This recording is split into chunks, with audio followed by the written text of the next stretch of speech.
Upset? Okay, thank you.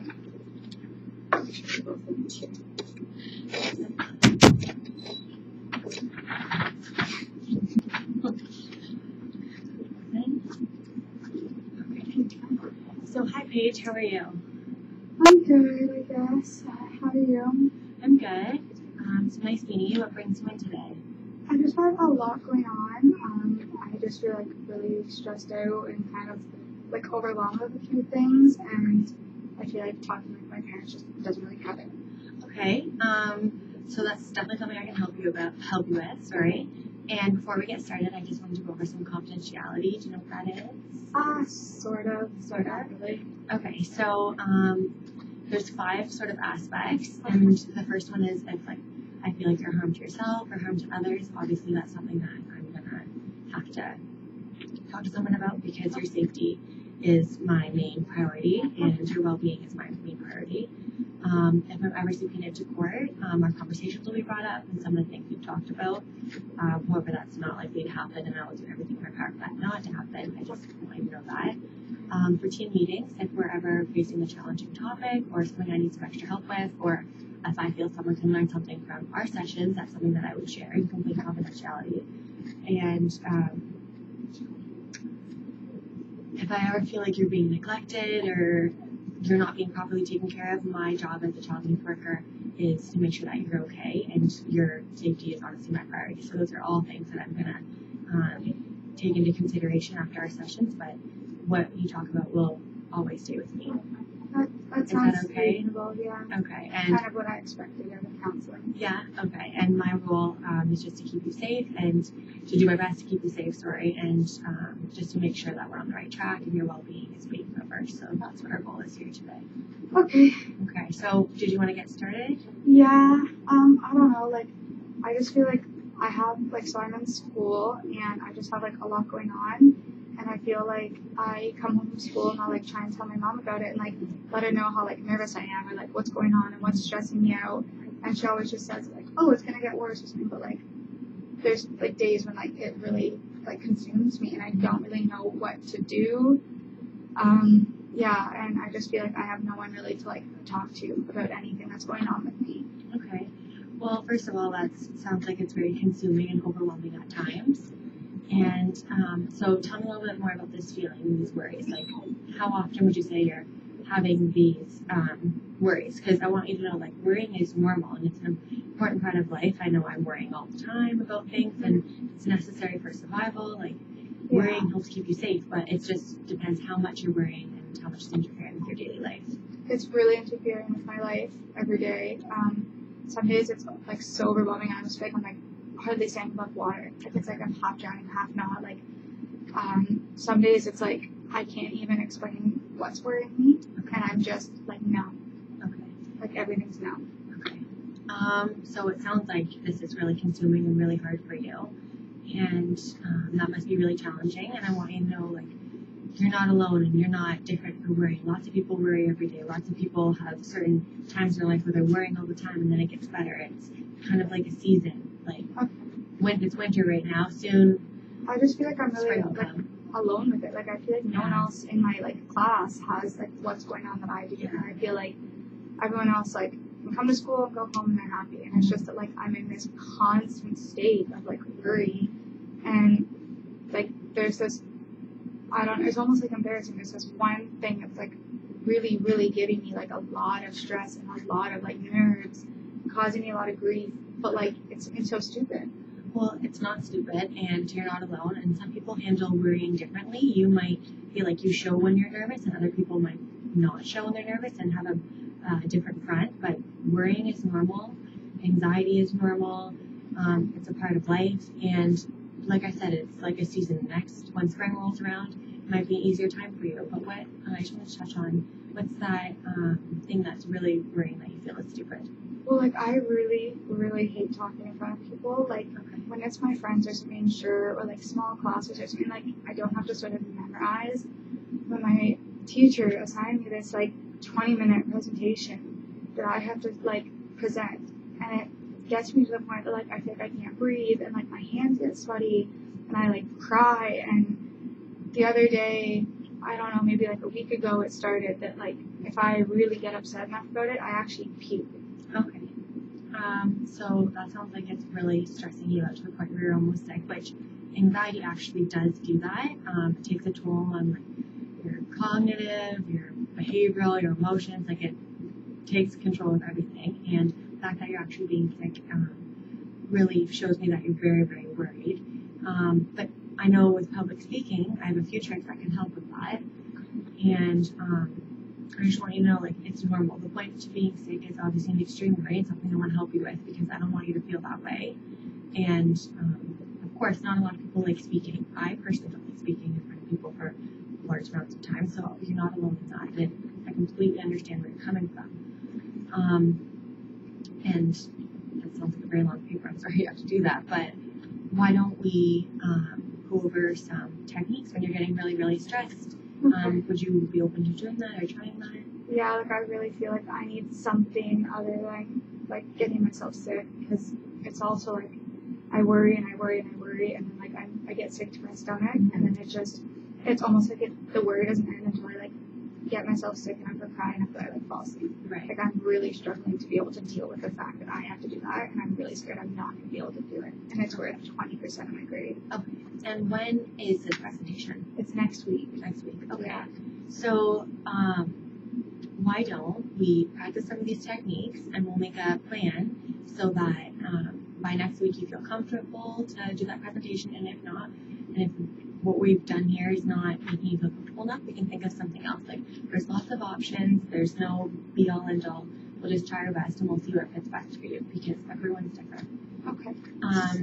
So the first technique I want to try with you is something that I often use, and I find it's very successful for people. It's just a breathing technique. Okay. And if you just put your hands, do you want to try it with me? Sure. Okay, so just put your hands on your stomach and you breathe all the way in. And then you're going to breathe all the way out. And then we do that a couple times. We'll just do that 2 more times. So we'll breathe in. You can close your eyes too if that makes you feel better. And breathe out. And then 1 more time. And breathe out. And then just be conscious of your breathing when you're letting it go. And you can open your eyes when you feel comfortable. And did you find that took away any of the stress or calmed you down a little? I feel like it kind of felt it like calmed my heartbeat and it was sort of like my upper body kind of calmed down a little, but I feel like I'm still kind of worrying in my head. Okay. But it did help with sort of like my physical, like, 'cause I even have a little bit of anxiety right now. Right. So I think that could help with little things like, but I don't know if just that alone would really get me through this full presentation. Okay. And the one I was thinking of more for the presentation that you can actually do in that moment is, or while you're sitting at your desk before you go up kind of thing, is if you can close your eyes for a couple seconds. This one is more, it's called grounding. Do you want to try this one? Yeah. Okay.